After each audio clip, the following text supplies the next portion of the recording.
do not harass anyone mentioned in this video. Harassment is not condoned, nor is vigilante justice. Please do not attempt to contact those mentioned. This video is for explanation purposes only. Hi, it's Birdie, or Damage Coda 6669. So, it's been, what, 2 or 3 years now? Oddly enough, I'm kinda excited to be back. It's about time I get released from the internet void. So, you're probably a bit confused. Like, hey, why have I been gone so long? Why did I come back? And oh, Birdie trauma! That's a pretty weird thing that I've never talked about before. I'll get into all that juicy stuff in a bit, but first, I'd like to properly introduce myself for the first time. Hi, my name is Jack, or Lucifer. My pronouns are he, it. I'm 19. I'm aroaced and gay, ooh la la. My favorite colors are red, black, and yellow. I'm a demon kitty. I love rainbows and tacos and cats and randomness. I love scene and decoraque and emo, but that's pretty obvious, isn't it? I have evil autism.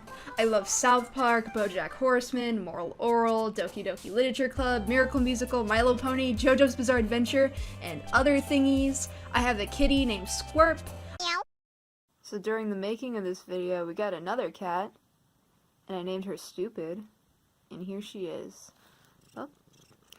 This is the day that I adopted her, and she just got home a few hours ago. Do you want to say hi, Stupid? Oh, she's biting me. Ah! Ah! Ah! You're evil.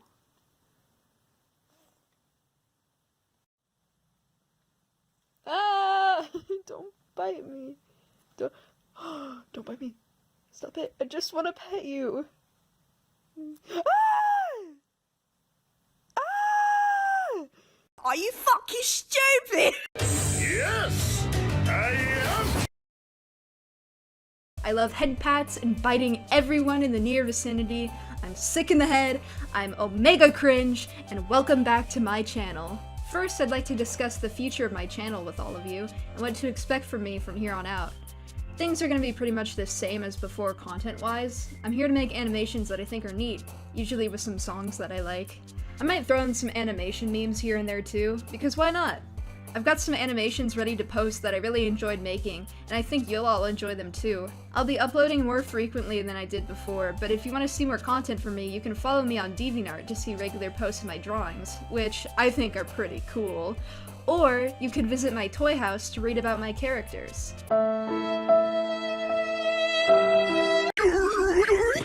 I have a few story projects I've been planning for a while too, so keep an eye out for those.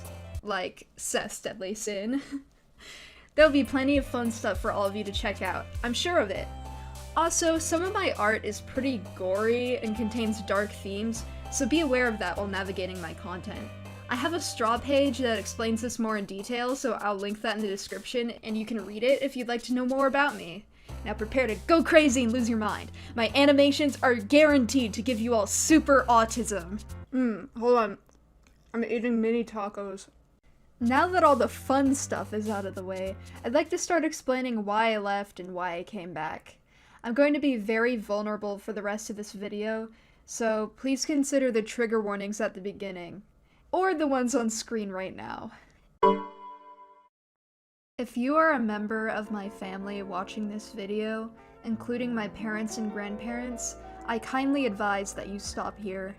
I do not wish to have you be part of my internet life because you have irreversibly hurt me, and I'm going to be straightforward and honest about the damage that you've done. You will be anonymous and safe from harm in my video. I ask you again, please stop watching. If you wanted to hear about the ways that you've abused me, you would have listened to me a long time ago, or reflected on your own actions. Okay, cool, bye! Go away! And also, quick thing here, to everyone else watching this, hey, I would really, really, really, really appreciate it if you didn't go after my family, like you keep doing. Yeah, Squirp knows. Yeah, Squirp's based. Like, please leave them out of this. This is for explanation purposes. Like, they abused me very much, but, like, going after them is going to hurt me very much. which is probably the reason a lot of people will go after them if they do after watching this. Which, like, I wish I could do something aside from just saying this, but this is the best I can do. I wanted to tell the truth, and I'm going to, but it might have some consequences that I don't intend. Don't be the cause of it. Don't do this to me, please.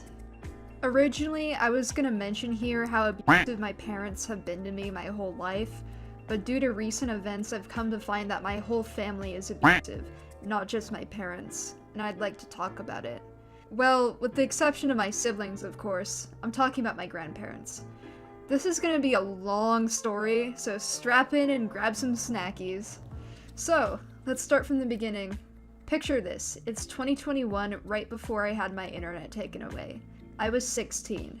So, for context, my parents are very abusive. I'll give some examples in a little bit, but first, let me put this into perspective for you. They are conservative Trump supporters. They are racist, sexist, transphobic, homophobic, anti-vaxxers, anti-maskers, conspiracy theorists, hardcore Christians, they're literally in a cult, and they have 6 kids, not including me. Ew. They have emotionally, verbally, sexually, and physically abused me for my whole life, as well as neglecting me. And I can say that my siblings have endured similar treatment. So yeah, my parents were the reason I had to take a hiatus in the first place. So, in 2021, I went through the worst breakup of my life, and I began to deteriorate emotionally and physically. One day, my parents literally swarmed me in the basement, so I hid in my room, and they screamed through the door for about an hour or more about how I'm lazy and faking depression to quote-unquote be a victim or whatever. They cut off my internet directly afterwards and they refused to bring it back. This happened when I was 14 too, except when I was 14 I ended up having a psychotic break that lasted for months, and the Wi-Fi being out was most of the reason for it. I would like to clarify that I was diagnosed with psychosis in September of 2023, so this is just something that I live with. I mean, I was diagnosed when I was 14 too, but like I was in denial about it for a long time, so like I just got diagnosed again. At the moment, I'm unsure what disorder in particular I have because I had to stop seeing my psychiatrist because I moved to another state, which I'll elaborate on in a little bit. He initially diagnosed me with depression with psychotic features, but as I elaborated on my symptoms, he realized it was something more severe and that I'm most likely schizospec. So at the moment, I just call it psychosis for convenience. So, back then, I obviously didn't want to have a psychotic break again, and I had nothing else to live for aside from the internet, so I attempted suicide. I told my parents I needed to go to the hospital because I thought I was bleeding out, when I was actually fine. And they refused to give me medical attention, and they laughed at me, and even threatened to call the police because I was quote-unquote threatening them to take me to the hospital. The next day, I heard my mom on the phone gossiping to her friends about how I attempted suicide and how stupid I was for doing it, and then treated my dad like a hero for refusing to take me to the hospital. I just listened and cried. And it's not like they couldn't afford to take me to the hospital. While I was showing psychotic symptoms at 14, they were afraid of me and hated being around me, and so they would take me to the hospital whenever they didn't want to deal with me, and they would leave me there for a few hours or overnight. I had to take a hiatus because my internet was gone for a long time, and even when I got my internet back, I decided not to come back because this place wasn't good for me mentally. And combined with my parents and with my breakup, this place would have broken me, so I decided to stay away. I found loopholes to get my internet back in 2022, without my parents' knowledge, of course. But with my internet taken away, I quickly began to realize the extent of my parents' abuse, and I realized I needed to get away from them as soon as possible. But I was only 16, and I didn't have any friends IRL, so there was nobody to save me. Eventually, an online friend, who I will not be naming here, got in contact with me and offered me a safe place to stay. The issue with this is he lived all the way in Maryland, and I lived in Washington State, so I would need to prepare to move cross-country. I waited until I turned 18, and I prepared for over a year, all while hiding my plans from my parents. I relied on this guy for my own safety, and he began to emotionally abuse me as well. He became my favorite person because guess what? I have borderline personality disorder, which I will talk about more later, which quickly worsened our unhealthy relationship. As soon as I had plans ready to purchase a plane ticket, he blocked me, leaving me back at square one, stuck in my abusive household with my parents and with no support system at all. He intended to let me stay at his mom's house, and I was under the impression that she knew I would be coming and that she was allowing me to stay there. I learned after the fact that this guy had lied to me and that his mom had no idea about our plans. Like, she just thought that I was coming to visit, not that I was gonna live there. Also, another really weird thing that this guy did is that he kept bribing me with gifts. Like, according to him, he spent either $200 to $400 on gifts for me from, like, Amazon that he planned to give to me when I arrived at his house. And, like, even weirder, I have proof that these gifts were real. He ended up sending, like, 3 of them to me in the mail. And he would hold these gifts over my head constantly to, like, manipulate me. Like, whenever I did something that he didn't like, he would try to control me by being like, dude, I spent, like, $300 on gifts for you, and you're gonna act like this? You're such a bad friend.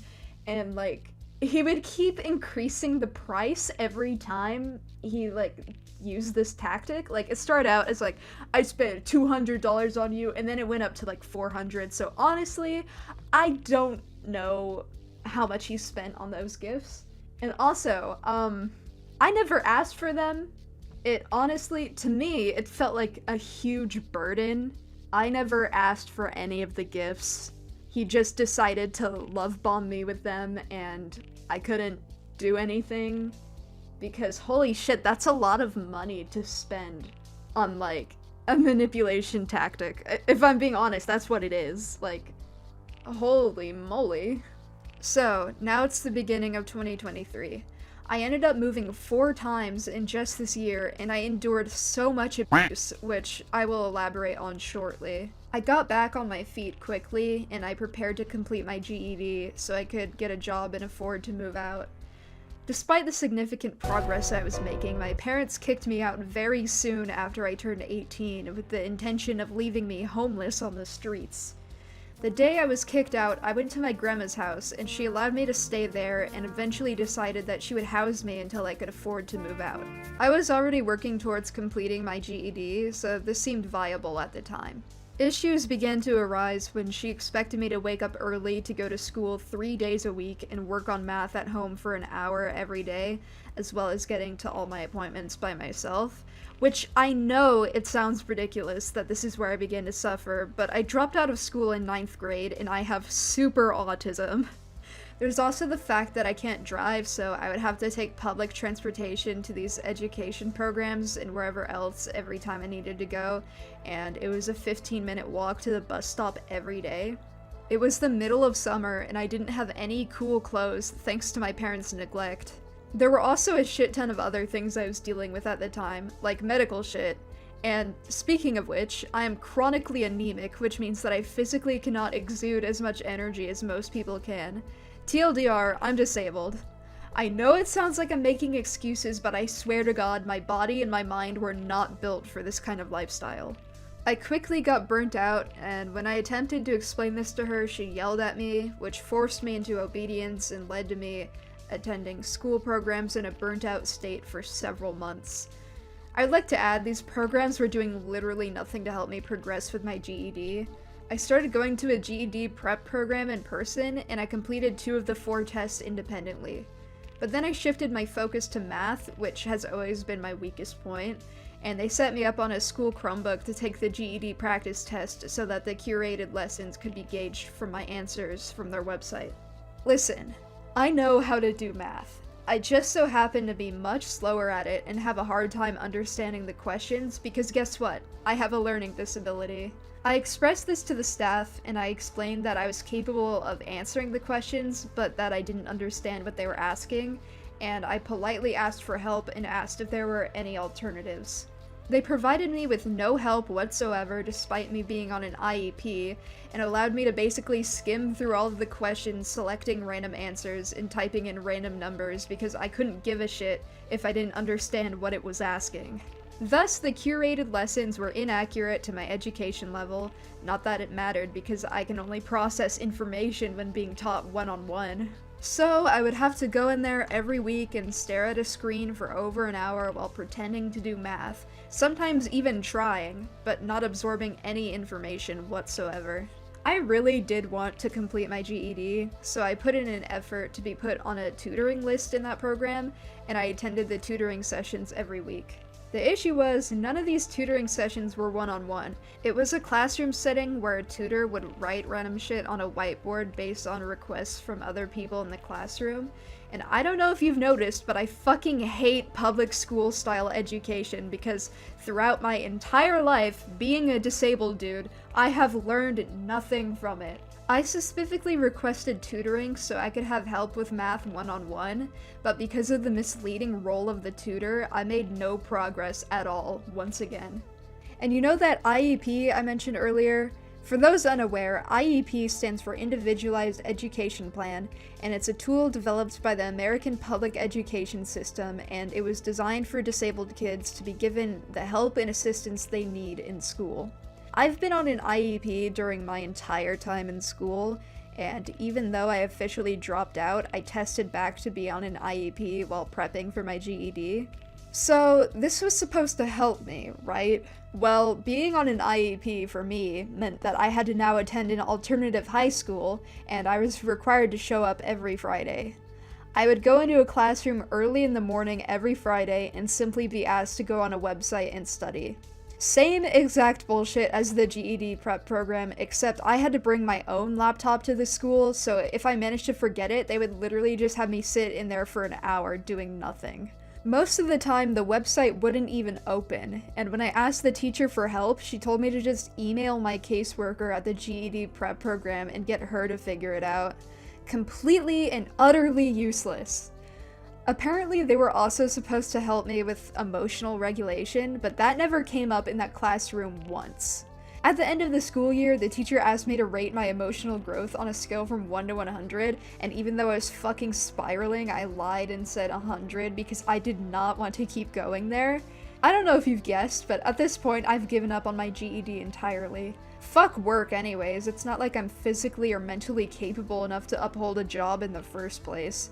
Fuck capitalism, fuck the public school system, fuck ableism. Excuse me, I just wanted to rant about that whole shit show for a little bit. Kinda got off track, but I suppose it is an important part of my journey through hell this past year, so it deserves an honorable mention. Meanwhile, as I was dealing with all this, the Maryland dude from before started harassing me privately and leaking my artwork and vents publicly and claiming I abused him, which led to a resurgence in Birdie drama despite me being on hiatus and also still healing from what this guy did to me. This led to, guess what, another psychotic break. I had paranoia so extreme that I unadded all of my friends except for like 2 of them. I could no longer read texts or emails or respond to calls, I couldn't open letters, I couldn't go out in public, and it eventually got so bad that I couldn't leave my room. I started to believe that the government was monitoring me and that every human being had the potential to hurt me, and the things I was saying started making less and less sense. When I addressed these concerns with my grandparents, they laughed at me. They tried to help, I guess. I wouldn't really count this as helping because it was more so in a, this is ridiculous, let's tell it why this is ridiculous sort of tone. They gave me the classic speech of, why would the government target you in particular? What's so special about you? And I think anyone with a brain can realize that this reasoning does not work on somebody in a psychotic and delusional state. Even worse, I had paranoid reasons as to why the government was targeting me. I am not a normal person. I have a significant internet presence. People do spy on me and have in the past. I'm severely mentally ill, so I thought that maybe they were monitoring me to experiment on my psyche. I couldn't go to the GED prep program anymore. Every time I would step onto the public bus and feel the presence of every human around me, I would feel violently nauseous. Every time I would walk into the building, I would feel everyone's eyes land on me as I walked in, and I felt unexplainable terror. As I became sicker, my grandma became more and more aggressive with me. She began to yell at me more. I didn't feel safe in her house anymore, and this led to me isolating myself even further and becoming more paranoid. She eventually decided to kick me out because of my mental illness, despite me vocalizing that I wanted to get better and that I knew I could. As I grew sicker, my final weeks there, she found it more acceptable to verbally abuse me for my behavior. Knowing my therapist's office was my final safe space left in person, she emailed my therapist a mean-spirited wall of text, although my therapist decided not to give me the details because it was very hurtful towards me. During one of my appointments, she followed me inside and demanded that she is present for the appointment so she could insult me in front of my therapist. And when I gently told her no, she stormed out and told me she wasn't driving me home and that she wasn't taking me to my appointments anymore. I completely stopped leaving the house after this.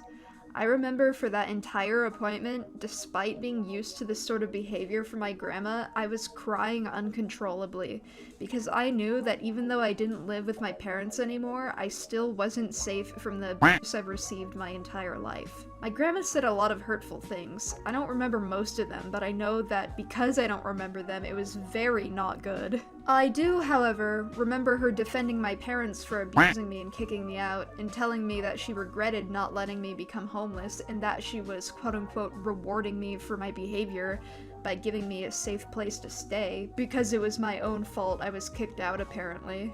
I remember her saying that I was manipulating her into letting me stay at her house. I remember her threatening to send me to the mental hospital involuntarily so she wouldn't have to deal with me anymore, because I relapsed back into self-harm and she thought this would be a good excuse to have me institutionalized. Honestly, I'm still suffering the effects from this psychotic episode to this day. Obviously, the psychosis is just something that I live with, but some of that paranoia still lingers. Obviously, I was extremely paranoid before this too, but after the events of the past year, I don't think I'll ever be the same. So, I had no options left, and my other family members straight up wouldn't let me stay with them. I tried to explain the situation to all of them, but none of them had a grasp on mental illness and essentially told me to just get over it or power through it. So now I had to go to a homeless shelter. It wasn't a regular homeless shelter though, it was a homeless shelter / mentoring program, which basically means that it's a homeless shelter except with responsibilities, and the owner basically chooses your life path for you, with the threat of sending you to a lesser homeless shelter if you didn't follow through with the goals he set up for you. Perfect environment for an abused, burnt out, mentally ill, paranoid dude, right? So, this all went about as well for me as you could guess. I was surrounded by other homeless people with no privacy.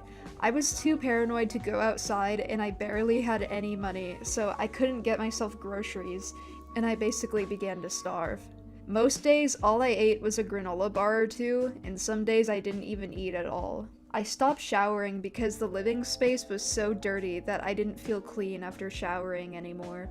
I was in an unsafe area. People would pizza bomb the place, and there would be police outside with loaded rifles, and literally everybody would laugh it off while I hid in my room and had a panic attack. One day I got too scared to drink the water because of how dirty the sink was, and I came dangerously close to passing out due to dehydration. I began to lose weight I didn't want to lose due to the lack of food. I was barely sleeping, too. I texted my grandma one day to ask if I could have some food in her house that I knew nobody was eating, and she got mad at me and told me not to blow up her phone asking for help ever again. I essentially rotted in my room there every day, and not a single person cared. This isn't even mentioning the transphobia I experienced at the shelter. Literally everybody there would keep misgendering me, including my lesbian roommate. Like, dude, you're LGBTQ, you should know better. The owner introduced me to everyone with my dead name behind my back for literally no reason. Like, there wasn't even a legal reason for him to do this. On my last day there, the owner admitted he called me Jack instead of using my pronouns because, quote, "It's annoying how often trans people change their pronouns and it's too hard to keep track of." And then he proceeded to mansplain the concept of transphobia to me, and that some people may not agree with your lifestyle and you just have to let those people misgender you. And I had to agree with him because I didn't want to be the annoying tranny who stands up for his own rights, because that would have pissed him off for sure. So yeah, I think the month that I lived at the homeless shelter was the angriest I'd ever been in my whole life. My family abandoned me, people online were harassing me, there was nobody to save me, the people at this shelter left me to rot, and nobody even cared at all. I couldn't even cry about it because I had zero privacy. I was completely alone and I was seething with rage. I knew I needed to get the hell out of that place before I ended up killing myself, so I contacted my nana. I told her about my situation and she offered to come pick me up. I arranged for her and her husband to come pick me up and house me, and I didn't tell anybody in my family or anybody at the shelter until the day before she was showing up, because I knew they would try to keep me at the shelter. Of course, when I told the rest of my family, they were pissed. So my nana arrived and I got the hell out of there. I began staying at her place, and I quickly realized this was a really bad idea. They had me live in their garage, and the room that they placed me in had no locks and no doors. My nana and her husband very quickly became abusive. Her husband would yell at me and shove me and tug on my clothes and chase me into my room. I would hide under the bed from him, but he would just keep yelling. He would call me retarded and swear at me and yell. Every time I would go non-verbal, he would start screaming at me, and my nana would ask me why I wasn't normal, and she would enable him by telling him I was doing it on purpose because I didn't like him. Which is rich coming from her, considering she also suffers from autism and BPD and psychosis as well. Like, why aren't you normal, Karen? You guys have no idea how long I've wanted to make that joke. Her name is actually Karen. Anyways, her husband would threaten to kick me out literally every week, and this is when I started making plans for my current roommate to pick me up because I was in an urgent situation. My nana wasn't much better than her husband. She would disrespect my boundaries physically and would grab me, and she would allow her husband to yell at me and she would defend him. Every week when her husband would threaten to kick me out, I would present options of places for me to stay. I told her I could stay at a motel until my roommate came to pick me up, and she would come up with all sorts of bullshit to prevent me from having a safe place to stay. I would give her options, but she would say weird shit like she could take me to Oregon so I could live at her unfinished beach house despite her being unable to drive. She offered to buy a house in my hometown so I could stay there. She told me to just get an apartment by myself. Like, come on, in this economy, with the disabilities that I have, being unemployed? It'd be easier to cure cancer by mixing a shampoo potion together. I told her everything I said here about the homeless shelter and that was not an option. I had options on where to stay, but she straight up refused to let me go safely. She forced me to go back to the homeless shelter one day. I didn't have a choice because I had no method of transportation. There weren't any public buses in the area. I was literally in the middle of nowhere, by the way. My options were going back to the shelter or being left to the streets of this nowhere neighborhood and either starving to death or getting killed by coyotes.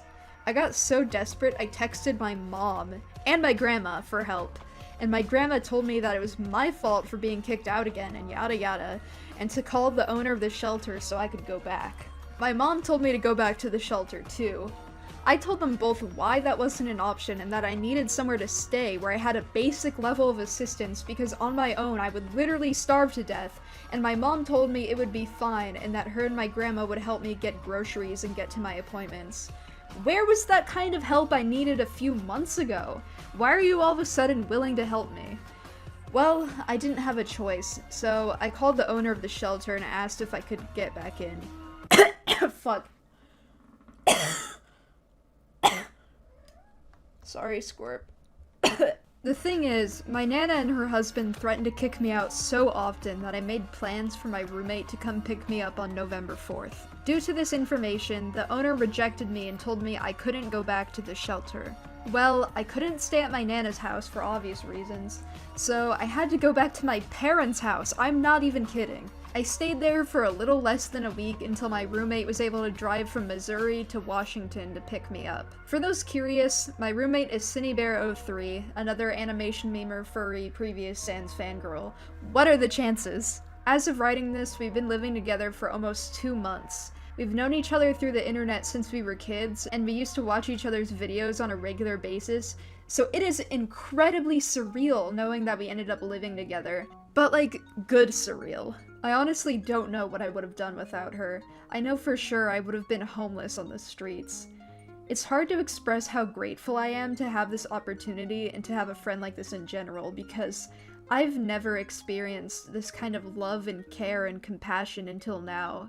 But I am incredibly grateful to have a chance at life, and it's all because of Cinny. Everyone in her life was telling her not to come get me, but she went out of her way to save me regardless. We had a nice road trip. We were in the car for about 2 days. We snuggled up under some blankets and watched YouTube videos, ate snacks, listened to music, talked about things, and took naps on each other.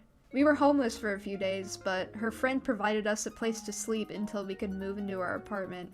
And now we're here. We have our own place, and we're happy.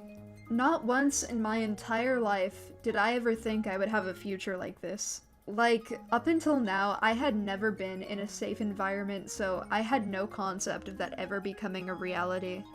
I fantasized about a future like this since I was very little, and now I'm here. I'm still mentally ill, I'm still struggling, I'm still healing from my past, but I'm happy and I'm safe, and I have a chance at life. I've never had that before. And I never could have done that without Cinny. She saved my life. Holy shit, I did not mean to ramble that much. Well, time to ramble some more. So, I am notoriously known for not being good at interneting. Like, emotional outbursts, constant venting, oversharing personal information, things like that. The reason I joined the internet in the first place at 11 years old is because I wasn't loved at home, and I was being abused at school too. I had a warped view of the internet, only being a child, and I believed that all of my viewers would act as friends. I believed that I could display my emotional issues to the public and be comforted by strangers because my parents would not provide this for me. I began to get popular online at 12, but I received negative attention instead of the comfort and positivity that I wanted, and it broke me. I was trapped between worlds. I couldn't stay on the internet because it was killing me, but I also couldn't leave the internet because my home life was killing me. So I chose escapism, despite how much it was hurting me. During the times when I would have my internet forcefully taken away, my psychotic symptoms would get worse. So even if I ever chose to leave the internet, it would significantly decrease my quality of life. I would have public outbursts here because the internet was my life, and I didn't have anybody IRL to confide in. And even when I did, they would talk about me on the internet or watch videos about me. My own parents did this, which is hilarious. Like, I'm pretty sure they watched Birdie rants together on their TV. This is like cartoon villainy. And even when issues were kept private between friends, well, all of my friends were online friends. And they were only friends with me because I'm infamous here, and they wanted a piece of it. So they would leak screenshots of my personal issues and call it drama, and I'd get harassed for it.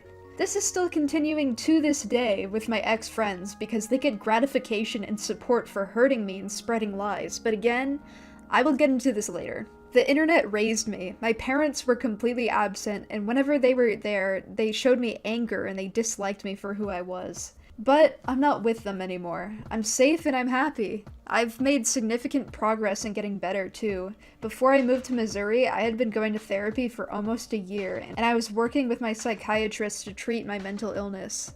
I have a support system that I know I can trust and rely on, and even though I'm basically starting from square one, with being in a safe environment for the first time, I've been getting better. Even years before this, I've made active efforts to better myself as a person and keep an open mind and learn from my mistakes at any chance I get. I can confidently say that I have improved significantly. I've had plenty of time to grow, reflect, heal, and change as a person. And I'm really excited for you all to meet the new me. I'm ready for you all to enjoy my art, and I hope that the harassment surrounding me that has been normalized will finally stop.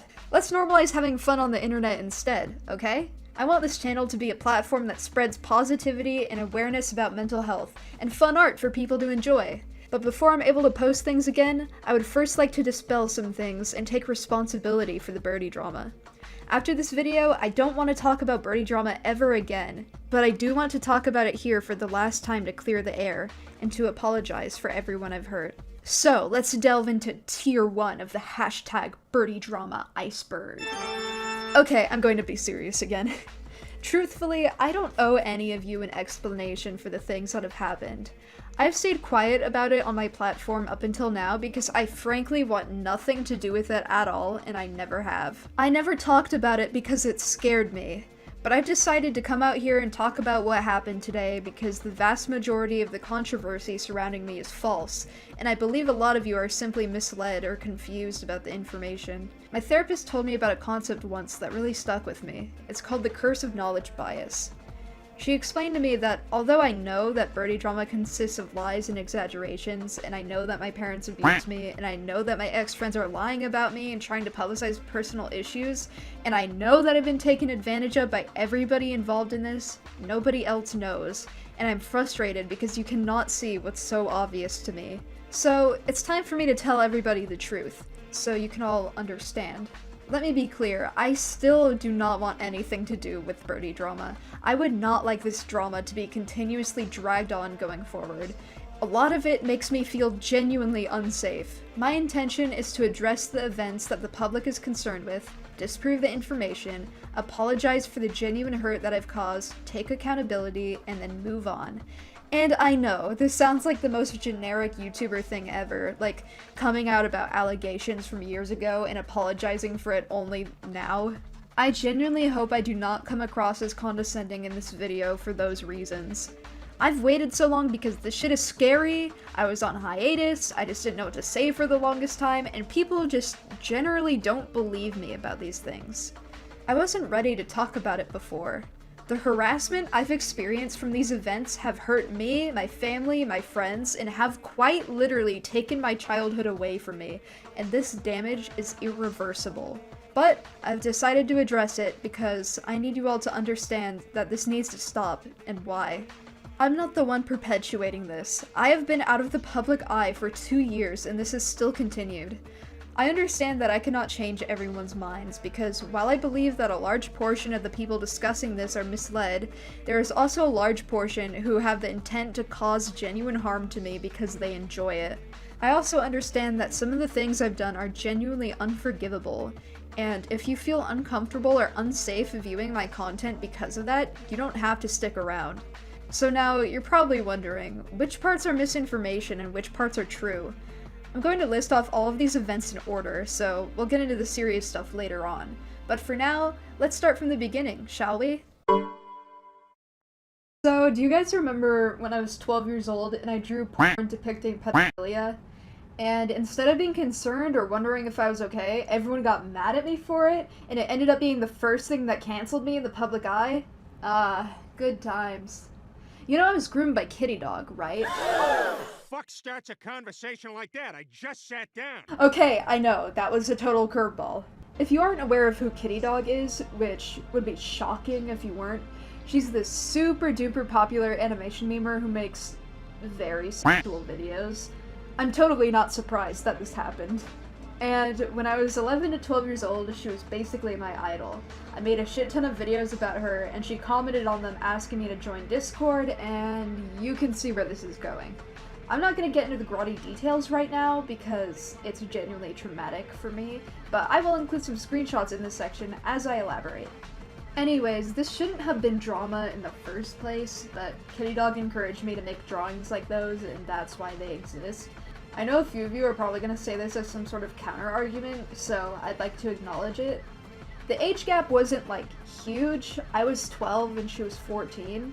But, like, let's not get caught up in the logistics of grooming. I am not misusing the word. I can confidently say that this is what this was. There was a huge power dynamic. Kitty Dog was aware of the power she had over me, being a massive creator that I looked up to, and I was not old enough to consent to these things. I was 12. Another thing to bring into consideration is that apparently Kitty Dog was also being groomed during this time period, but this still doesn't excuse her behavior. Especially when we consider COCSA to be a trauma response, which stands for child-on-child sexual abuse. And yes, sexual abuse can be accounted for under messaging like Kitty Dog did. I'm aware of the fact people are still going to defend Kitty Dog in this situation, but at least acknowledge the impact this had on me as a kid. This led to the first time I got into big internet drama, and Kitty Dog completely threw me under the bus when this went down, despite encouraging me to draw art like this prior to it being publicized. She essentially made fun of me for being harassed while still pretending to be my friend. Later, when I was 13, she began drawing nsfw art of my sonas while also acknowledging that I was uncomfortable with it, but assumed that I would allow an exception for her because she's a popular creator that I looked up to. I consented to her drawing porn of me, but it was only because I was scared to say no. She started drawing nsfw art of me that depicted her sexually assaulting me, using a sona she made to represent her obsession with me, while she was dating someone else, might I add. I was very uncomfortable. A year later, when I was 14, I vented to someone telling them how uncomfortable I was with her drawing this art of me, and I sent some of it to them. They ended up leaking it, and Kitty Dog found out, and she got mad at me. I will acknowledge that I should have communicated to her myself that I was uncomfortable, but then again, I was scared to say no, and I didn't know how to communicate efficiently at that age, and I didn't intend for it to be leaked, nor did I anticipate that.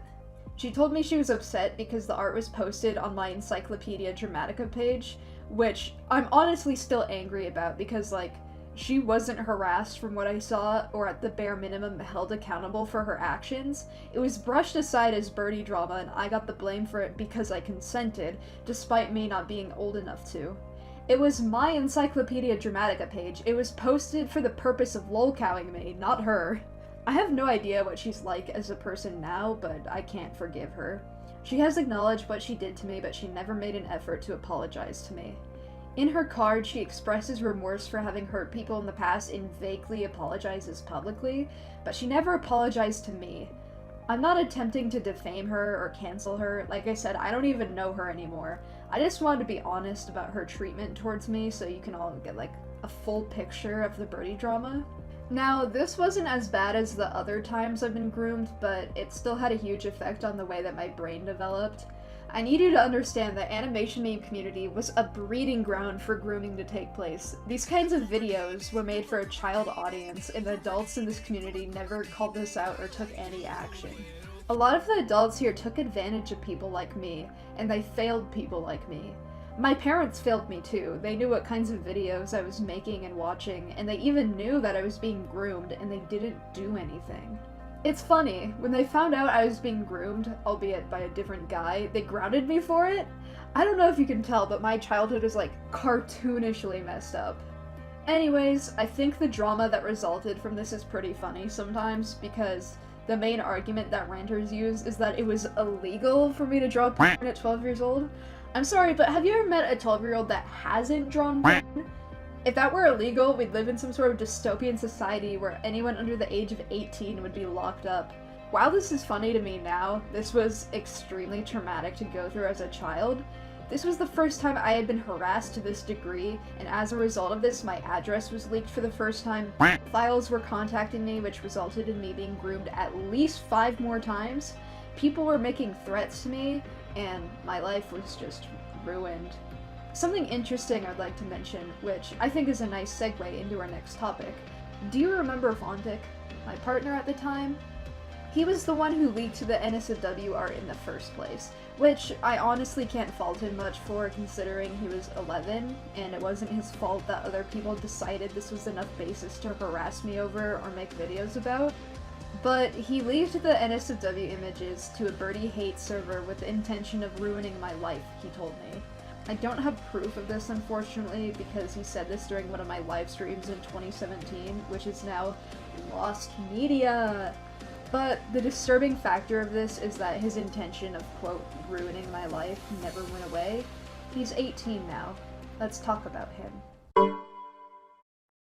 I'm gonna be straightforward with this. Malachi is a groomer, neo-Nazi, racist, pro-shipper, school shooter idolizer, abuser, and manipulator. There are already a ton of videos about this out there, so I'm not gonna go too in-depth. I would really like to stay away from him so I could be getting some things wrong here, but basically, this dude is bad news, and this isn't surprising to me at all. Again, like the kitty dog stuff, this is probably shocking to a lot of you. Malachi managed to get my entire audience on his side for a long time while manipulating me and gaslighting me for several years. We dated 8 times, I believe, and he took advantage of me sexually. He created an alt account so that he could interact with me. Weirdly enough, while taking advantage of me, he compared himself to my groomer multiple times. And I'm talking about like the big bad one, not like kitty dog. He would ask me what my groomer would force me to do because he thought it was sexy, and for some reason he asked me to unblock my groomer. I don't remember why though, so the reasoning was probably very traumatic for me. He was aware of my obsession with him, which I will talk about here, and he used it as an opportunity to ask for my passwords for sexual favors, to terrorize me, and to intentionally try to worsen my mental state. Every time I said no to the sexual favors, he wouldn't respond to me for the rest of the day, which I know doesn't seem like a big deal to most of you, but this was a manipulation tactic which he knew was effective because when he wouldn't respond, I would become extremely emotional. As I mentioned earlier, I have borderline personality disorder. 2 significant symptoms of my disorder are a paralyzing fear of abandonment and unstable relationships. I was diagnosed recently, but Malachi was aware of these things regardless and utilized that back then. He was also my FP, or favorite person, hence why I was obsessed with him for years. Favorite person refers to an unhealthy attachment to another person that those with BPD tend to develop. I will discuss my BPD further in a separate video, but I thought I would bring it up here to further contextualize the situation. He would also ask me to draw porn of his characters with the purpose of leaking it and framing me as a groomer, which he admitted to me himself. By the way, he's literally 1 year younger than me.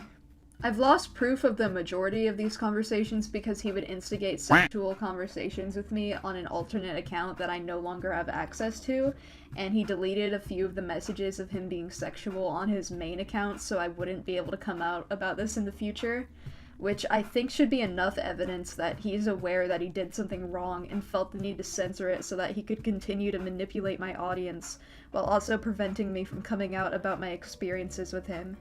He would gather information through some of my friends at the time to try to convince me my nightmares were real and that he could see everything I did. I made a video on the Chrysophobia vent account explaining to everyone that Malachi and his friends hacked into my computer and everybody dogpiled me for lying, but I wasn't lying, this is just one of the things that he made me believe. Again, I was diagnosed with psychotic symptoms, so I experienced that consistently, but because of him I was in the middle of a bad psychotic break. During this time period, he actively worsened my delusions because it was fun to him. I need you to understand that he is not the victim in this situation, nor has he ever been a good person. But I would like to take accountability for my behavior towards him. When I was 12 to 15 years old, I had an intense obsession with him, which included me archiving all of his art and making videos about him constantly, and sexualizing him, stealing his OCs, borderline stalking him, doxing him, and encouraging harassment of him. This is something that I believe that I genuinely needed to be held accountable for, and thank you to all of you who did, but the harassment that I received because of this was not okay. I have apologized to him in private for my behavior, and everything in the past has been resolved on my end. I'm saying on my end because he never apologized to me, or even acknowledged what he did, so thanks for that. Speaking of harassment, I encourage you not to harass him either. I know I said at the beginning of this video not to harass anyone mentioned here regardless, but people like him thrive off of negative attention, and I don't want anything to do with him going forward. Please be normal on the internet, it would be so awesome. It would be so cool. Also, one thing I want to add before I, end this section is, I didn't put this in the script, but I think it's important to bring up that Malachi, at his current age, with the influence he has over people, is a groomer and has taken advantage of many people. But something really weird about this is that the people he tends to choose as his victims either have delusional attachments to me or are copying me in some way. So he in particular goes after people that are trying to be me. And that's just fucking weird. I think we can all acknowledge that. Okay, next section. So, moving forward, there are 2 livestream clips from 2017 of me threatening suicide to my dad, and another of my mom confronting me for giving out my address to somebody online. I'm not gonna play either of these clips because they were of me as a child being put in abusive situations and having an emotional response, so they're deeply triggering for me. But these clips are out there, and you can search for them if you want, I guess. I just want to say it was not okay for me to threaten suicide to my dad. Nobody should ever do this as a tactic to get what they want, and although it took several years, I've recently grown out of this behavior. But I want everybody to understand I was 12 years old. I was a child, and my parents did not love me. They never paid attention to me, and I learned that the only way they would take me seriously is if I threatened suicide. This came from a genuine place of suicidal ideation too, so it never came across as a manipulation tactic to me until I took my hiatus and thought about my actions throughout my life. Another thing to consider is that I have BPD, and one of the symptoms of my disorder is literally suicidal threats and gestures along with self-harm.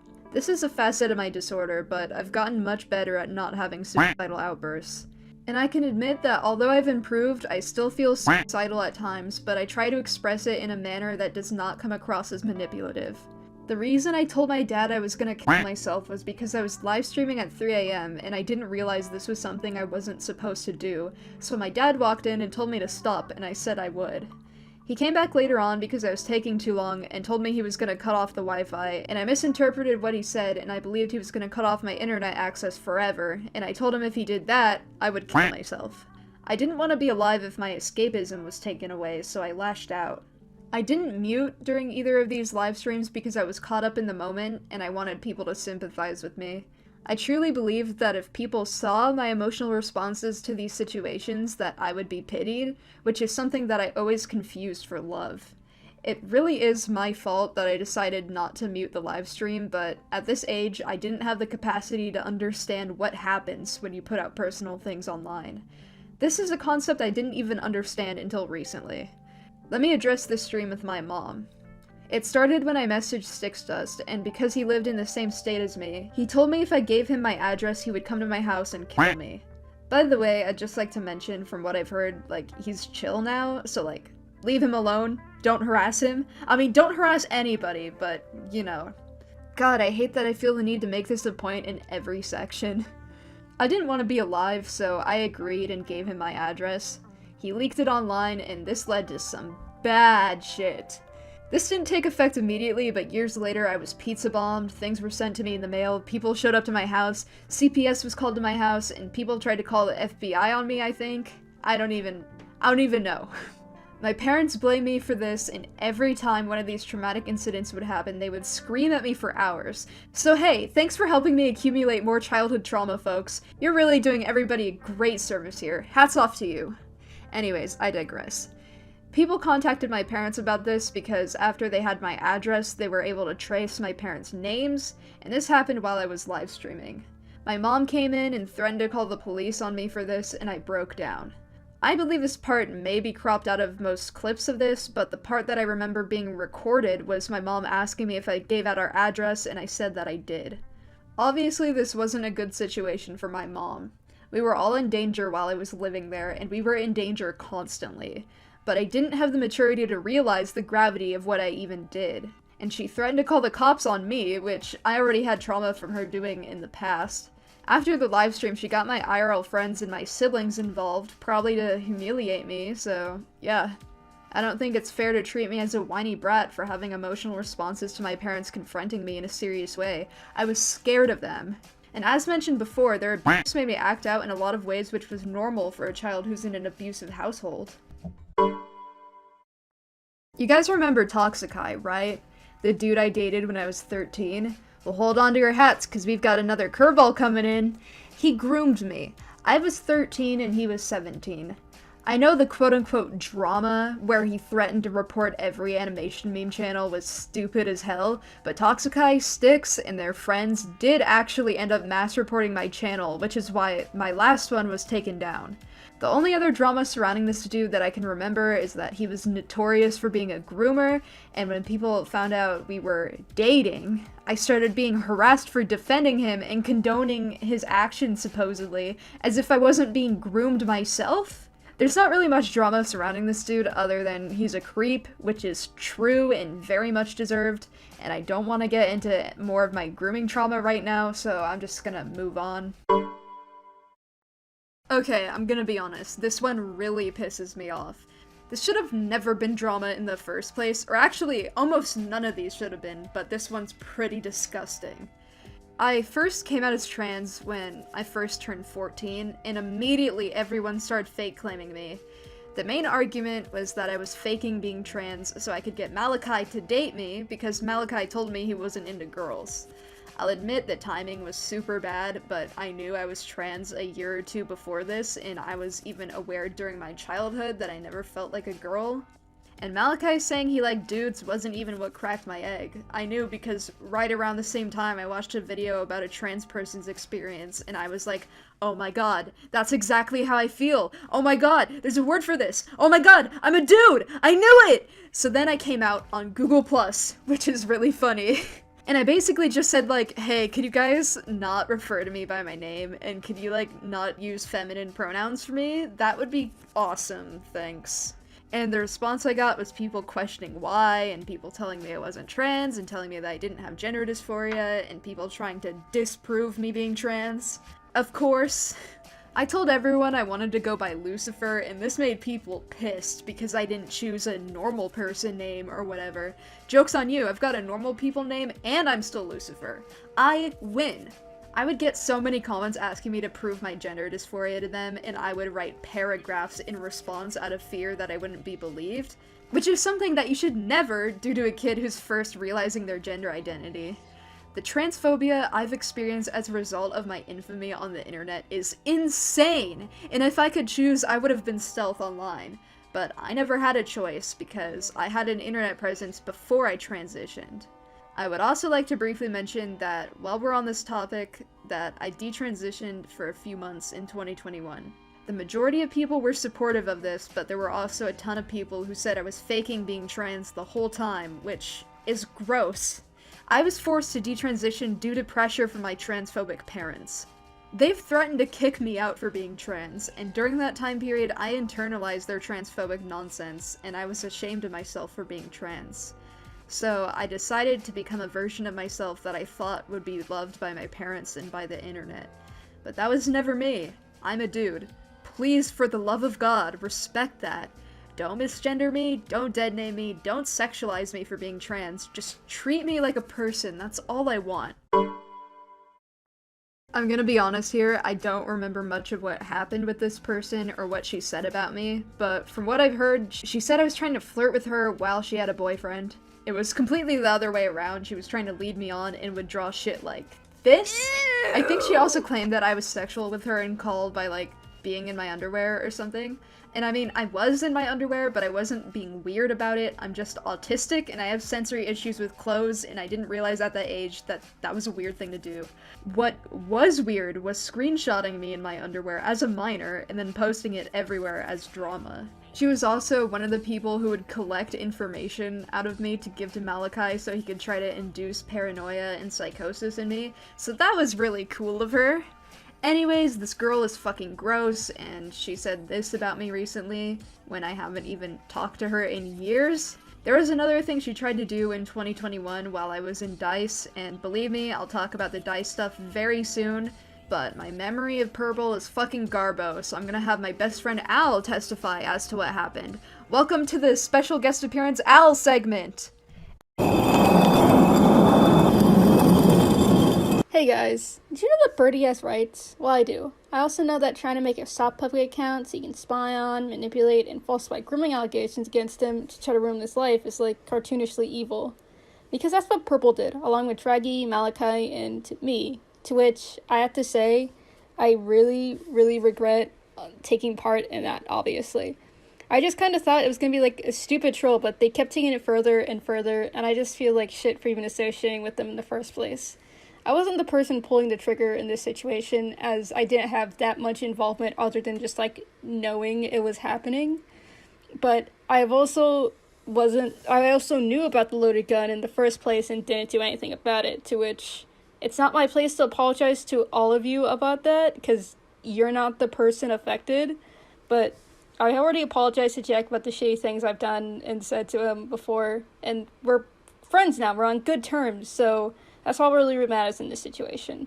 So let's get into the meat potatoes of Purble being, like, a bad person. Now, unfortunately, I don't have access to the main group chat where all this happened, along with DMs with some of the people involved, but, I have enough evidence to safely secure that, yeah, it was those people that were involved in this scheme. Like, very clearly, this is Malachi's art. I mean, look at it. He barely even attempted to hide his art style.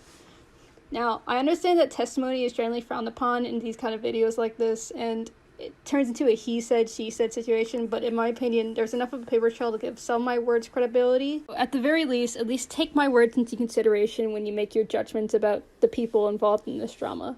So in this quote-unquote scheme, they wanted to make a fake account with the name Olive Barrow Osray so they can befriend Jack while talking about his interests, you know, like gore art and like MLP. They of course did this with the intent to spy on him and also to try to quote-unquote out him as a groomer by having him date the Olive Barrow Osray account, to which is very stupid to me, because what would they do if it didn't work?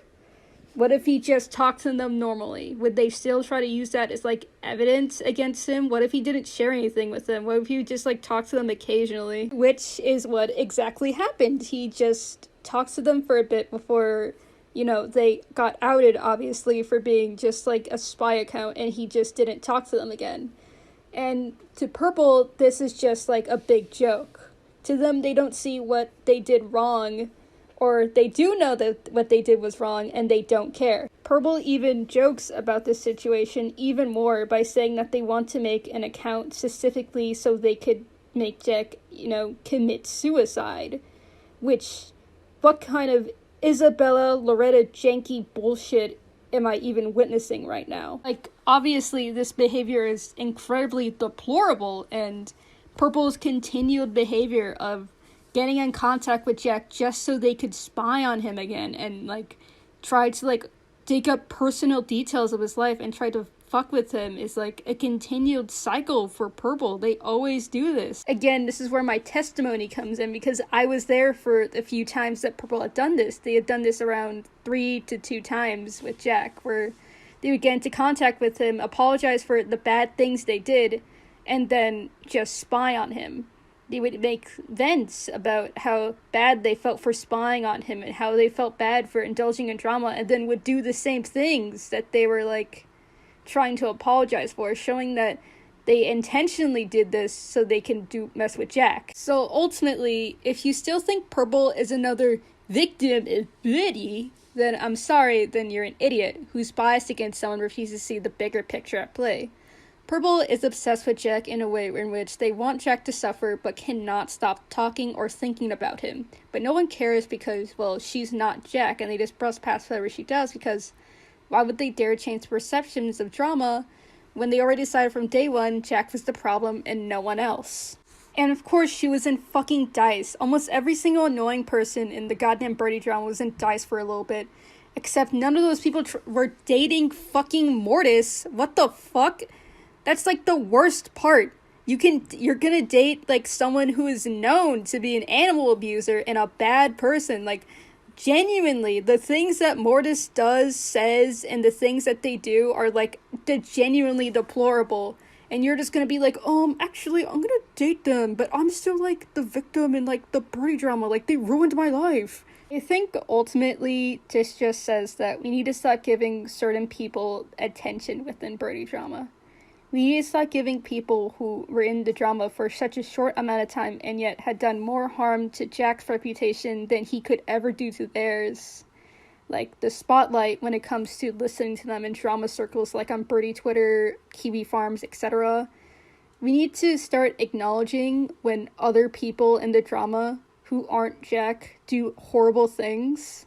Because when you just focus on one person and try to condemn them for, like, every little thing, even things that literally every other drama person is guilty of, like, in certain cases, like racism, you can call Jack out for that, but you won't condemn people like Julian, Styx, Jay, Purble for those things. you're a hypocrite and your ideals clearly show nothing but bias. And because you let those people get away with those things, you're just enabling them more and more to like continue this kind of behavior because they think they can get away with anything as long as they can pin it on Jack somehow.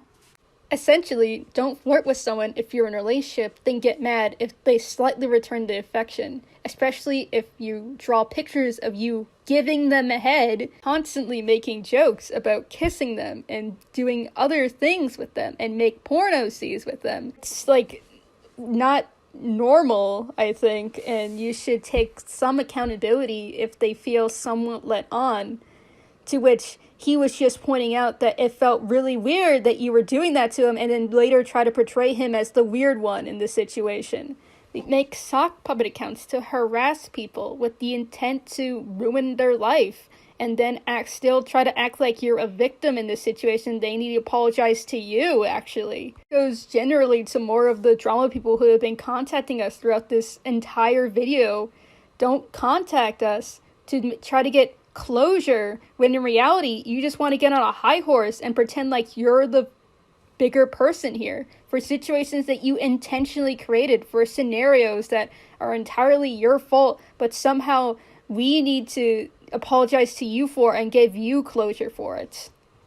Get a life, get hobbies, do anything with your life that isn't just indulging in more and more drama that is pointlessly dragging out something that honestly wasn't even that big of a issue to begin with. A hint, you suck, I rule, TLDR, Purple sucks, and so do all of you people for enabling her and other people in this community that do nothing but bring more harm than good.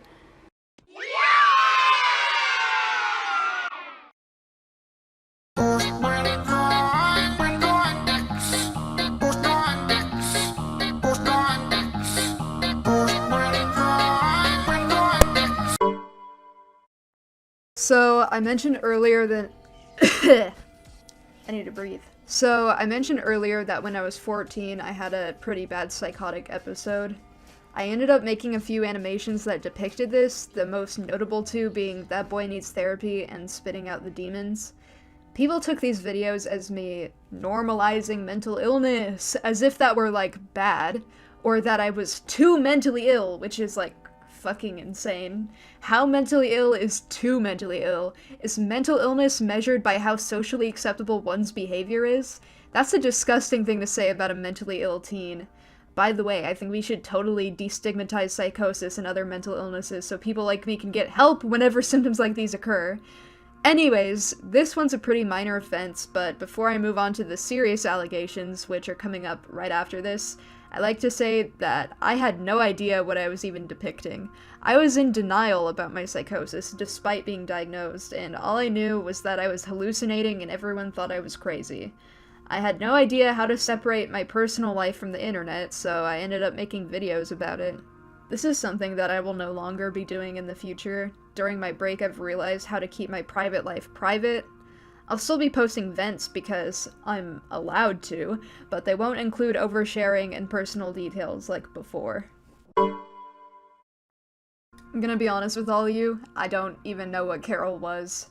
She wasn't an alter because she couldn't take control of my body, and she wasn't a tulpa or imaginary friend because she was not intentionally created. For simplicity, I will be calling her a headmate in this section. Similarly to the psychosis drama, this should have never been drama to begin with because it's weird to make a spectacle of a teen struggling with mental illness, and it absolutely made me worse. I wasn't attempting to, like, fake DID or anything. That was never my intention if it did come across that way. I don't have any active headmates at the moment, but I do have a history of them. Carol, Marilyn, Susie, Raro, Goofball, Playdate, and even Edgy Jack were all sentient beings with their own thoughts and emotions who originated from my brain. I really wish I had a concise conclusion or answer for this, but I don't. When Carol first appeared when I was 14, I went all the way to fucking Seattle Children's Hospital to see a psychiatrist, only for him to brush me off for being autistic and tell me that I have a vivid imagination and that it was just the autism. Funnily enough, I experienced the same thing when trying to explain to my therapist that I thought I had BPD, which I am now diagnosed with. Ableism in the mental health system, especially directed at autistic individuals, is unfortunately very common, and now I'm mad. Anyways, I don't really have a point here. I don't know what Carol was, and it shouldn't have been drama, and that's that. I acknowledge I was very transphobic and racist in the past, and often used slurs I couldn't reclaim, arguing with people of color about the slur usage, misgendering people and calling them trenders, and generally being very insensitive with matters that come to race and how people would express their gender identity. I won't be showing these on screen because these can be very triggering for some of my viewers, but these screenshots are out there, and if you want to see them, you could just search for them. I understand this is very serious and it was only 3 years ago, so I don't expect anyone to forgive me for just saying I'm sorry, but please understand that I've changed as a person and I have not maintained these views since I started my hiatus, and that I understand my own ignorance and internalized transphobia that led to me saying those kinds of things.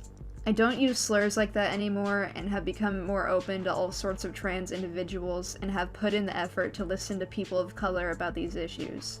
You don't have to forgive me, and I'd rather not have anybody defend me on these points because these are very rational reasons to be angry with me. If you feel uncomfortable or unsafe watching my videos because of the things I've said in the past, you have every right to leave. But please at least acknowledge I've moved on from these beliefs and I'm actively working to become a less intolerant person. To all of my trans viewers and people of color in the audience, I love you all, and I'm sorry, and I hope you're able to enjoy my content moving forward.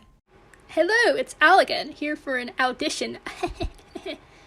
Okay, so I'm just going to be further expanding on Jack's part, because I wanted to help him word it in a way that made sense, because not only am I a trans person too, but I'm also, Latino, so I feel like my word has a bit more holding than his, because he's a little cracker. Along with educating himself further on differing issues and having more nuanced and progressive ideals on the expression of gender and neopronouns, pronouns, to which he literally uses it's now and is a fucking femboy! Okay, he's making a lot of large strides and undoing a lot of internalized transphobia, to which I have to say, he wouldn't have that severe internalized transphobia if you guys didn't fucking hound him when he was 14 to prove that he was trans and spewing his ideas with like a bunch of true scum ideology, to which he would later use because he was insecure about, like, his own expression of gender. Wowee, I wonder if it's a perpetual cycle of, like, insecure teens just feeling bad about themselves and spewing out this hateful ideology. It's almost like if we just talked to him about it and were more accepting, then he wouldn't have ended up like that. Whoa, crazy. But yeah, he is a lot more of accepting a person and is... And if you have ever been, like, misgendered by him before or, like, been harassed because, he was, like, being a little shitlet, then we'll issue a proper apology to you if you just ask. Like, genuinely, we're just here to right wrongs and, make up for a lot of the bad things that he has done. Speaking of bad things, it's time we talk about slur usage, to which it's bad, obviously. Like, there's no real defense for it. I guess you can make, like, reasons explaining why he would do it, but then that's not really me defending him. That's me just explaining why, like... Hey, that's why he said he thought using slurs for that long was okay. Like having having extremely racist parents or extremely racist friends that would enable his behavior. But like that doesn't really excuse what he's done, to which we're not excusing it. We're here to apologize for it, and we hope that you can forgive them for it. He has, again, been making a lot of strides in undoing a lot of his internalized transphobia and, racism that he learned while online and from his parents and from a lot of other places. And I can vouch, because, I'm a fucking person of color, I'm Mexican. I can vouch that, he's just more sensitive and, aware of the things that he does with his characters that might be minorities and wants to be more diverse with his characters and his designs and overall art and everything about that, which is good. He's learning, which is what you would want and you would hope that he would do. But also, I just want to brush up on this. If you're a white person... don't fucking comment on this section of the video, because you can't accept the apology, obviously. It's not for you. If there's one thing in this drama that you should hold him accountable for, it should be, like, him being, like, a racist little shit as a teen. To which, again, I have to state that he generally has been making a lot of progress on doing a lot of the racism he was taught as a little youngin', because, like, hashtag Trump supporter parents. But at the same time, if you don't forgive him for that, then you're allowed to. Like, come on. It's like, you get to decide whether or not you accept the apology as, like, you know, the viewers that are affected by his slur usage. But also, if you are going to hold him accountable, then I also ask that you at least attempt to hold, like, the other Birdie drama people accountable for their racism. Like, Malachi was, like, super racist. Like, remember the fucking account they made out, the entire punchline was just like, look, it's a black woman. She looks insane and weird. That's funny. It's like, how did you guys let that pass, but then, like, want to hold Jack accountable and only Jack accountable? So, TDLR, only accept the apology for the racist if you're black, except that he's also tried to make changes about the things that he said and done in the past. If you want an apology, then contact him for, like, being a transphobic little shit. And also, hold other people accountable, please. There's a large imbalance of, like, accountability within Birdie drama, and it'd be really nice if you guys would, like, start holding other people accountable for, like, things that happen within the drama instead of just, like, you know, just making the 5 million rant videos on Jack. That's the last audition of the video. See you never again. I would also like to mention that in 2020, I made jokes about SA that were completely unwarranted and disrespectful to other victims out there, and I'm sorry for this too. I myself am a victim of CSA, but I didn't find out until earlier in 2023, so it doesn't make up for these jokes in the slightest. I'm sorry for the person I was in 2020, I was genuinely just a bad person. I would also like to acknowledge that during this time period, I would harass my ex-friends and play cruel pranks on them just because I didn't like them and wanted to get rid of them, which is the worst thing ever, I think. Holy shit. I've apologized in private to all of the people I've hurt, which includes the people who I harassed, and I wish all of them the best. I know that I truly have hurt people, and I hope that all those people out there are having peace with me out of their lives. This is a rumor I would especially like to disprove because my ferret Chara passed away in November of 2022, and I don't want my baby girl to be remembered that way. So, there's this screenshot that my ex spread around of me saying I sexually abused my ferret. Of course, if this was true, that would be fucking deplorable, and holy shit, you'd have to send me to jail. Straight to jail. That would be it. You'd have to lock me up and throw away the key, guys. But, there's a shit ton of context missing from this. Admittedly, I didn't mention this in the screenshot, but the reason this happened is because I was groomed into it when I was 13 years old. I don't have proof of this because I lost the DMs with my groomer, nor do I even want to find them. I don't even want to say his name because this was the most traumatic time that I was groomed. I've been groomed several times, obviously, but this was the worst, and I don't want to talk about it for that long publicly. Another thing I'd like to point out, which is almost as important as the grooming context, is that right in the screenshot I said I didn't even go through with it. Like, it never even happened. I just prepared to do it because I was 13 and I was told to. This was extremely traumatic for me, which is why, despite the fact that these accusations were hurting me more than any of the ones before this, I didn't address it publicly. After this happened, I would cry every time I saw my ferret, and I had reoccurring nightmares about this. I was a victim in this situation, and so was Chara.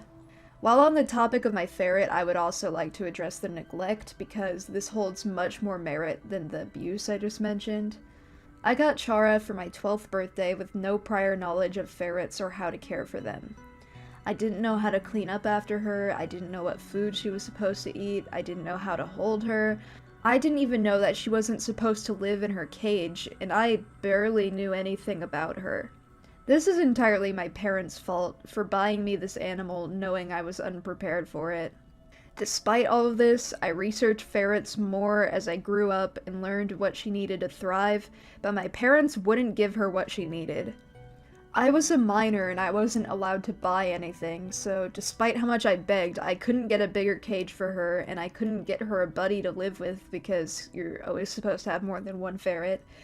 I couldn't get her higher quality food, and my parents wouldn't even take her to the vet. I did the best that I could for her despite my circumstances, and I would take her out every day to play, I would feed her eggs and meat as a treat to keep her healthy, I would clean her cage every day, and she would get plenty of love and attention. But I will admit that during the ages of 12 to 14, I didn't take care of her properly. I almost gave her away because I admitted that she wasn't the right pet for me to be taking care of because I could barely take care of myself.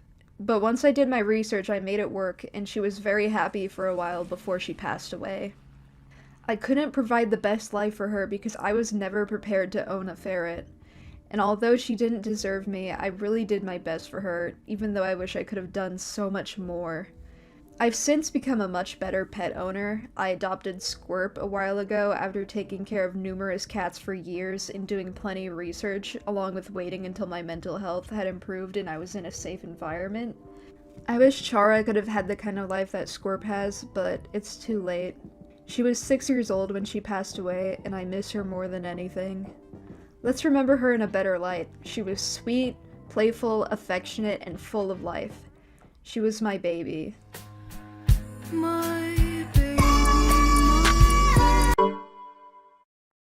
Okay, I'm not sure if anyone even remembers them. Basically, they were this group of people who would make rants about me because they were my friends for like a month and they thought that was enough basis to talk about how I like traumatized them or something.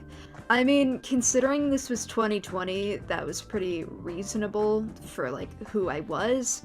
But what was really fucking weird about evidence found is that the majority of them were like adults obsessively making videos about a 15-year-old and harassing me for some reason. Yeah, these people are weird and I don't like them. All of the 18+ members were extremely weird and talked about me and other minors in extremely inappropriate ways. However, I don't have any proof of this and I only found out about this recently, so I'm not really gonna delve into it. Anyways, maybe we shouldn't trust people who are just mad that they're not my friend anymore. Maybe gossip channels are inherently bad places to receive information, especially if they're biased and don't even know the person in question that well. Here's a pro tip. None of you know me. You're all a bunch of parasocial Andes.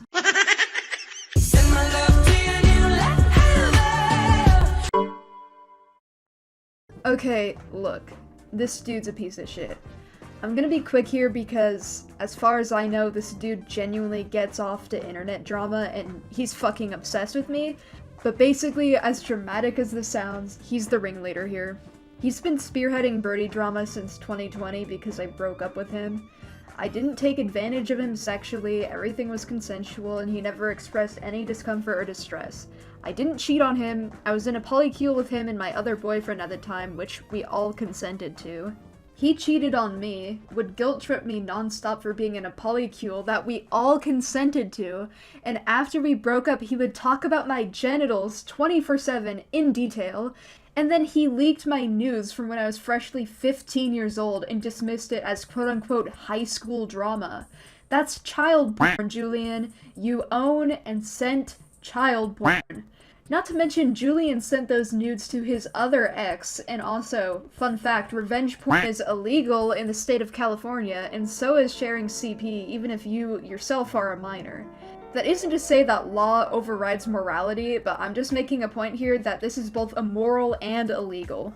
This guy has been harassing me nonstop when I did literally nothing to him except for break up with him, and he is quite literally the man behind the drama.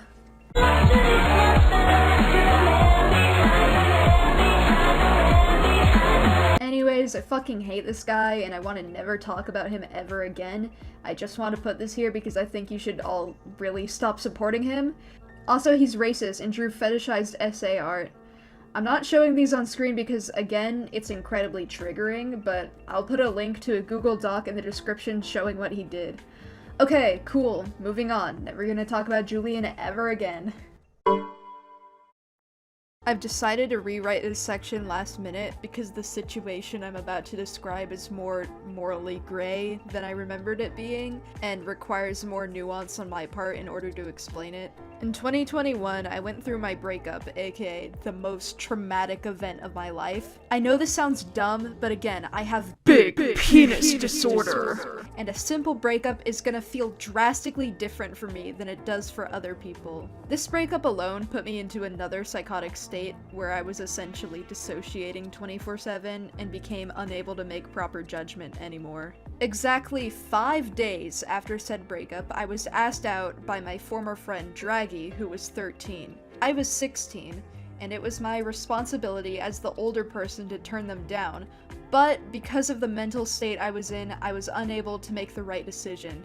They were entirely aware of the mental state I was in. I addressed my worries with us dating, but they insisted that they wanted to date me, so I agreed.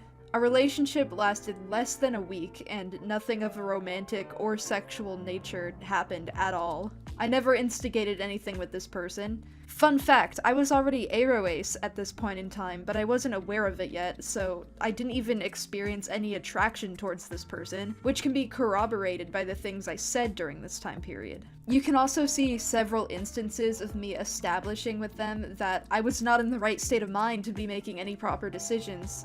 But despite the sheer amount of times I said I wasn't in the right state of mind, they continued to pursue me anyways, which, I mean, what can I say? They were 13. Again, it was my responsibility to turn them down, which I would have done if I was, like, lucid. But in all honesty, I think I was taken advantage of. I'll come back to this point again once I finish explaining the full sequence of events. So we broke up after dating for less than a week and nothing happening between us, and immediately afterwards they began spreading grooming allegations in Birdie drama circles. I'll admit, because of the weird-ass circumstances, their rumors kinda had merit. There's one screenshot in particular where I told them I thought they were mature for their age, and that was partially why I wanted to date them, which is really fucking gross in hindsight. Oh my god. I'm not gonna defend myself for saying that because that is groomer behavior and it wasn't okay for me to say that. I will, however, provide context for it because although what I said was inappropriate, my intentions were not. The conversation started when I wanted to address the pros and cons of us dating like a robot because I'm aroace and I didn't feel anything for them, like I said, and it eventually became a talk about emotional maturity in relationships. Dragy vented to me and told me they thought they were emotionally mature for their age, so I tried to comfort them by agreeing with them and explaining that emotional maturity is a trait that would be desirable in a partner. Of course, as you can see, this did not come out sounding normal. The way I phrased this was gross because I didn't know what I was saying. My brains were scrambled. And honestly, besides agreeing to date them, I think this is the only actual instance where I said something weird to them. I even confirmed a few months later that my intentions were to comfort them as a friend, and this wasn't an attempt at, like, flirting or trying to manipulate them. The reason I had to confirm my intentions, however, is because months later, in fucking Dice, Dragy sexualized my wording in this situation in a way that romanticizes grooming. If this isn't enough for you, I want you to know that it was also paired with this screenshot where Dragy admits to wanting to groom and rape Olive Bear, an account that was made to represent an 11-year-old child. Dragy's action of condemning my supposed grooming in the Birdie drama community was entirely performative, and in reality they fetishize and get off to grooming and child abuse, and their sole intention when coming out about this was to try to slander me. They never even saw my actions as grooming in the first place. They admitted to me twice that others gave them the idea to label it as grooming. Back to when I said I think they took advantage of me, let me explain that too. I can't really say for sure, but like, I think this whole thing was planned. The timing of asking me out 5 days, only 5 days after my breakup, and waiting for me to be in a vulnerable state, along with all of the evidence shown here, leads me to believe that this was all with the intention of getting dirt on me, similar to Olive Bear, which from what I believe Dragy was also behind, but I don't have any evidence, so I can't really say for sure. My conclusion is, I think it would be inaccurate and slanderous to label me as a groomer with this incident in mind. Despite the moral grayness of this, I do not personally view it as grooming, as I believe I was manipulated into a situation where I could be made to look bad while I couldn't even think for myself. Speaking of decisions I made while my brain was melted, joining Dice was one of those. So why don't we talk about that one next? So I'm sure, as you all know, I was in Dice for a little bit. Just to let you know, I didn't, like, create Dice, obviously. I didn't, like, partake in evil cult stuff. I was literally there for, like, 2 weeks, and it was traumatic for me. I joined Dice because I went through a breakup, the 2021 breakup, that was the worst thing that ever happened to me. and I was suicidal, so I asked if I could join because I wanted to be encouraged to hurt myself. Mortis was trying to take advantage of me, pedophiles were trying to flirt with me, people were just obsessing over me, and it was not a pleasant experience. I never condoned the zoophilic, pedophilic nature of DICE, and when I learned that that's what was supported in that server, I left and never spoke to Mortis ever again. I don't know how many of you are aware, but like almost everybody making drama posts about me were a part of DICE, so I don't know why I'm the only person who's being talked about as some spooky evil cult person. Spreading lies about my contribution to DICE, or lack thereof, makes it harder for me and other ex-members to come out about our experiences because everyone wants someone else to blame, when you should all be blaming the leader, Mortis. It was a traumatic experience and I don't want to be associated with DICE anymore. The people in charge of DICE are fucking disgusting and I hate all of them. Seth's Deadly Sin is a game idea I came up with when I was 16, and I plan to continue the project and the characters in the future. The content that was leaked preemptively by others does not actually give full context as to what it was actually about, and generally most assumptions about the characters and the plot are misconstrued due to misinformation. I would also like to add that literally every single leak is outdated and is no longer accurate to the plot or characters. The sexualization of the minor characters was done while I was a minor myself, as I was 16 during the making of the concept art and every character I sexualized was 15 or 16, but as I grew older I became uncomfortable with the concepts depicted and all of the characters are now adults. I would like to make it a point that I don't condone the romanticization of self-harm, toxic relationships, or the dark subjects explored in Seth's Deadly Sin, as it isn't what this series was intended to do. Seth's Deadly Sin is inspired by old RPG Maker games from the 2000s, and its main themes are severe mental illness, all coming from my own personal experiences. Which I'm allowed to do, by the way. Really funny that I have to say that. I would quickly like to mention that every artist ever takes from their own personal experiences to create stories. That isn't to say that the entire thing is a vent and that I'm oversharing personal details. It's merely a story about mental illness and coming to terms with your past. The assumption that the characters, specifically June Nguyen, being connected to Shotokan is just plainly wrong and really fucking gross, and that's obviously not condoned either, oh my god. It makes me extremely uncomfortable how some of my supposed fans have taken it upon themselves to more or less fetishize him and start making weird miniature fandoms surrounding him. Although I appreciate the fans surrounding my passion project, I am immensely uncomfortable with fans discussing the game and creating fan art while I was on hiatus, and being unable to release any official content myself on my own terms. It's my art and it's very personal to me, and I didn't consent to that being publicized. The feeling of being perceived and picked apart and analyzed while trying to avoid a public audience as a schizospec guy is terrifying beyond words. A majority of the older concepts that were inherently problematic have changed, and the story and the characters in general have changed drastically, as opposed to the art that was leaked. The story is more of a dark exploration of mental health issues as a result of intense childhood trauma, and it was never intended to promote or romanticize said issues.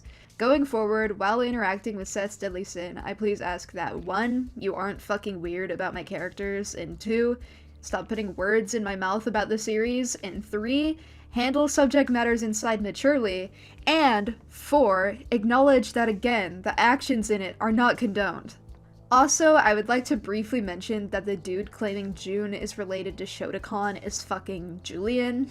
And I would like to make it a point again not to give this guy a platform, because the only reason he's claiming these things is because he's mad I'm not friends with him anymore. I was briefly friends with him last year and he was obsessed with June and had no issues with him whatsoever. This is a common theme with Julian, like, not just Julian, but everyone perpetuating this drama. They're extremely hypocritical and petty, and I wanted to provide an example of this here. I'm 19 now, and I'm not even going to entertain Julian or other drama people's ideas. It's mostly just random assumptions and lies made by weird, petty, parasocial Andes, and I advise against supporting these ideas yourself, as their proof is just speculation and their takes aren't nuanced in the slightest. Let's all be adults and not resort to petty name-calling and chicanery. I would like to add that an incredibly serious allegation came out about me while in the making of this video. There's been a fake screenshot made to make it look like I admitted to SAing my sister. I know for a fact that I've never hurt another person like this, let alone one of my siblings, but there's no concrete way to disprove things like this. There's no evidence of it not happening, and there's no evidence of it happening aside from the screenshot. The person who falsified this screenshot has added details that make this especially hard to disprove, such as claiming the assault happened while my sister was asleep. I've talked with my sister in depth about this on multiple occasions, and we're both confident that this never happened and that the screenshot is definitely fake. There's been a disturbing theme in the Birdie drama community of falsifying incest between me and my sister, such as nsfw art and SA accusations like these. We're both extremely uncomfortable and upset and sickened with these claims, and I myself even feeling traumatized from seeing falsified incest art of me and my sister when I was a child, me being 12 and my sister only being 9. The screenshot that came out recently even put the, quote, situation into a context that had us both being those ages, which is especially disturbing. SA is a traumatic situation any way you spin it, but intentionally framing it as us being young children is sickening. My sister wants nothing to do with Birdie drama, and I advise that you stop making these accusations or believing things said about me right off the bat. Which is immensely difficult to say, because I know it's hard enough for actual SA victims to be believed in the first place, and disgusting lies like this make it even harder for victims to come out about their experiences. I myself am saying this as a victim of CSA and incest, which is why these accusations are particularly insulting. There's been a long history of people making things up about me with the intention of garnering sympathy for themselves or having me face legal repercussions for things I didn't do, or even driving me to suicide. Please take everything said about me from a third-party source with a grain of salt. And please, for the love of God, leave my sister out of this. She's only 16 and doesn't need this kind of trauma. Also, she told me to tell all of you that she's, like, epic and, like, cool and awesome and, like... And she totally is. Can confirm. Hey, Alvina, if you're watching this, you're, like, epic. You're, like, my super best friend. Although I don't have any evidence that this didn't happen, I believe I know the person who made this screenshot. I was contacted on August 21st, and the screenshot was leaked on August 24th. The person who contacted me is known for falsifying screenshots and has publicized lies about me in the past. This is also the same person who claimed I groomed them in 2021. I believe that the screenshot was created as a result of me rejecting this person. They have a tendency to take revenge like this, and a ton of drama people in general are just jealous because I won't be friends with them or date them. I've since cut contact with them. I provided a video of me doing so because I'm aware of how easy it is to fake screenshots. I mean, duh, that's what this whole section is about, but like, yeah. As someone with immense sexual trauma, as a victim of grooming, as a victim of covert incest instigated by my mom, as a victim of CSA instigated by my dad, it is never okay to lie about these things. This kind of shit is why we're never believed. My heart goes out to all of the other victims of sexual assault and incest, and I wish you all the space to heal and to be believed. I'm sorry that this video ended up on such a serious note. I couldn't not address this. Peace. Oh my god, this is so annoying. Okay, so, like, I'm adding this, like, last minute, right? I don't even, like, have a script for this part. I'm just, like, I have, like, bullet points in front of me. I do fucking awful with bullet points, so I'm so sorry in advance for all the, like, all the stuttering and shit. I'm so sorry. But, I have to add this last minute because I didn't think anyone gave a shit about this until I announced that I had to quit my side channel in March of 2024 for my own safety because it was becoming objectively unsafe to post on there. What you say? After I announced that I was leaving that side channel, I got like a ton of backlash and a ton of like weird comments, which is funny because they're all just proving exactly what I said in my video, that channel was not like a fun parody account anymore. It was just somewhere for me to be like harassed and stalked and made fun of all over again, because that's what I said in my video and it came true, so I think that's very funny.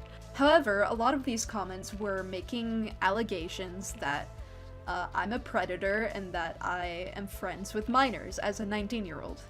And it's so easy to disprove this that I just wanted to make a very quick section where I do so, because that's just objectively false. That's just a lie. And those people are weird. So, I'd like to talk about it for a little bit. Just for a minute. And then I'll get to the conclusion of my video. I'd like to start with saying that although this allegation is fake, the reason that it was made is because it's a very easy allegation to make. Like, on the internet, you could call anyone, like, a pedophile, and somebody's gonna side with you, because that's just how the internet functions, right? I'd like to say that when people fabricate these kind of allegations, they are never out of a place of care for any victims or any minors of the situation. It's always about pointing fingers. And I know this because when I was a minor and I was being groomed, it was very, very publicly known that I was speaking to adults, and it was quite obvious from my behavior and the things that I was saying, and the things that were leaked in particular, that I was being groomed. And nobody cared. So it's never about, like, care or concern. It's always about trying to make someone look bad. In fact, this allegation only became relevant because I became a legal adult, and it started when I turned 18, because people were waiting for me to turn 18 so that they could call me a groomer and a pedophile. Because if they were making those rumors about me as a minor, it wouldn't make much sense, right? So they were waiting for my 18th birthday to roll around, like a year ago, or 2 years ago. I don't know when my birthday was. The age of 18 itself isn't even, like, a mature age anyways. Like I was barely an adult when this rumor started. You know, I'm still a teenager, like, right now. I'm only 19, like, my brain is not fully developed. Anyways, the semantics of, like, age and stuff on the internet, like, trying to navigate, like, all the gray areas is fucking annoying, so I'm not gonna get into, like, the nitty-gritty of it, but, I'd like to be straightforward with all of you. When I was 18, I was in contact with minors. I cut all of them off in June of 2023 out of paranoia, and because I had outgrown those friendships. By the time I cut contact with them, I'd only been 18 for 9 months, and I knew most of them, like, long before I turned 18. I knew most of them starting from when I was, like, 16, and, you know, they weren't much younger than me. They were all, like, mostly 17. Like, I'm sorry, that's not grooming. But I will be honest, besides all the 17-year-olds, there was, like, one exception. Okay, we're gonna talk about Maryland Dude again. For context, he would often choose my friends for me, and would often put me in contact with people who weren't safe for me to be around. For example, he had me befriend Julian and Malachi for a few months in 2022. And so, when he was choosing my friends and, like, putting me in contact with people, he put me in contact with one of my fans, and I wasn't even aware that she was, like, a fan of me. I thought, like Maryland Dude and this girl were just, like chill with each other. I didn't know who she was. I had no idea. I didn't even know her age until, like, long after we were introduced to each other, because we just, like, didn't talk very much. She was 15. I had no idea. The only reason I found out is because I saw posts of people saying how creepy it was that I was talking to a 15-year-old, and I didn't even know, like, she was 15 until I saw that. Like, until people started saying things like that. So I cut contact with her a while after I found out for multiple reasons, her age and her being a Birdie fan being two of those reasons. I would like to be straightforward with the fact that I have talked to minors in 2023, somewhat recently, as of this recording in March of 2024. That's when I'm saying this. It's right after, like, I made the video on my other, like, side channel announcing I was leaving. Sorry, timing is weird. I didn't befriend any of the minors that I talked to recently. I talked to these people because I had problems with them and I wanted to solve them in a professional manner. I had no intention of staying in contact with them or like becoming friends because I don't want to. I cut them all off after our problems were resolved, and if they asked to befriend me, I would just tell them no. For like a year, I've had like 2 friends, and they're both 20, so this is just a lie. And the people tossing around these allegations are Birdie Twitter lurkers, because those are the people who were commenting on my video, because my side account was somewhat pretty hidden. The only people who knew about it were like parasocial weird birdie people, right? I would like to point out how hypocritical this is, because if you are an adult navigating that side of Twitter constantly, you are always interacting with minors. Don't act like you're better than me, you are a bunch of creeps. Also, these same commenters were angry that I wouldn't talk to a minor, but also angry that I talked to minors in the past. In particular, I received backlash for not forgiving Dragy, who, during the making of this video, is still continuing to try to contact me and to basically harass me. They have spent days trying to send me friend requests and trying to send other people to put me in contact with them. They were mostly trying to contact me through that side account, which is part of the reason that I abandoned it, because I'm just too old for this, honestly. I'm too old to be dealing with these kind of people. I'm too old to, like, it's like high school drama. I just don't want to do it. It's ridiculous. I don't want it. I don't want it. So obviously I did what an adult would do in this situation, and I ignored them because I don't want anything to do with them.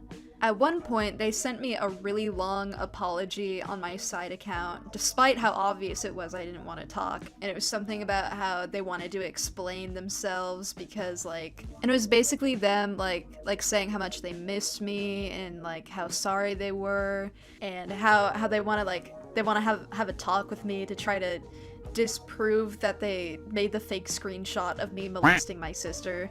Which, like, I don't want to talk to them because who else could it have been? They've got a history of doing this.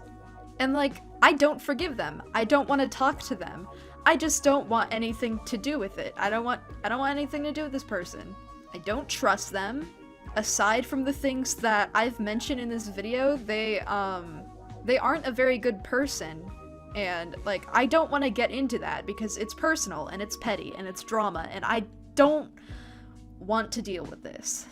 So I refused to respond. I actually had Al, the other owner of the account, forward a message to them explaining that I don't forgive them and we both want to be left alone because it's ridiculous that they are going to this extent to try to contact me when I want nothing to do with them, and that has been established. I've told them personally I don't want to talk to them ever again, so they should respect that. So they went and told a bunch of Birdie Twitter people that I didn't want to talk to them, and it caused outrage in a bunch of little Cheeto finger Twitter jerk-offs for some fucking reason.